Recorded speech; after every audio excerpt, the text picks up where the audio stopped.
Ilmu itu apa? Ilmu itu sederhana, sesuatu yang mudah. Karena ilmu itu fitratallahi allati fataran nasa napa? Misalnya begini, saya orang miskin, nggak punya apa-apa. Sudah nggak punya apa-apa, nggak punya jabatan, terus keluarga yang nggak pati loyal, mungkin istri ada ngidolakan kita, bahkan anak kita sendiri juga nggak ngidolakan kita. Itu kan sial-sialnya orang, anak kita aja nggak pernah ngidolakan kita. Tapi untuk bahagia itu sebenarnya sederhana. Sederhananya begini, orang pinter itu ingin mempertahankan kehidupannya, terus pinter sampai berobat habis banyak ke Belanda, ke Jepang supaya mempertahankan nyawanya. Nah, si miskin ini kalau dia setiap makan, ya Allah, saya dengan makan ini mempertahankan nyawa saya. Sehingga makan itu satu kajian ilmiah bahwa ini luar biasa.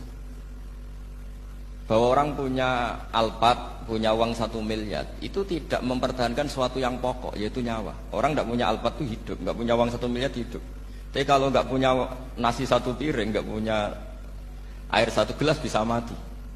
Artinya apa? Orang miskin itu yusyarikul aghniya, sama dengan orang-orang kaya dalam hal kepemilikan hal-hal yang pokok.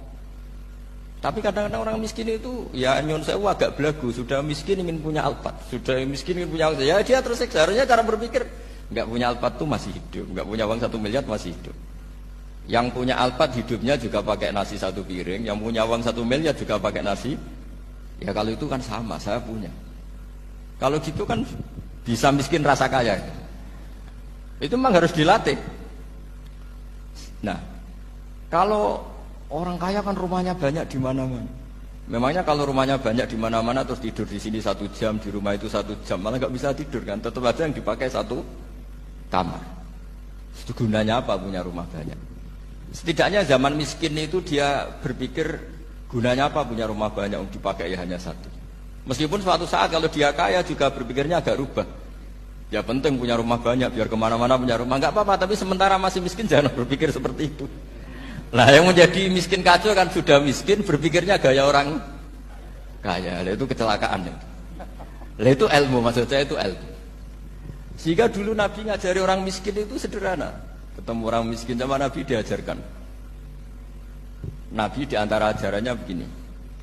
Ada seseorang man asbaha, orang yang setiap harinya mu'afan fi jasadi, dia sehat, aminan fi sirbi, negara dalam keadaan aman, tidak dalam ancaman, indahu qutu yaumi, dia hari itu punya makan, faka'an nama khizat lahu dunya bihadafiriha, berarti dia sudah punya dunia dan isinya.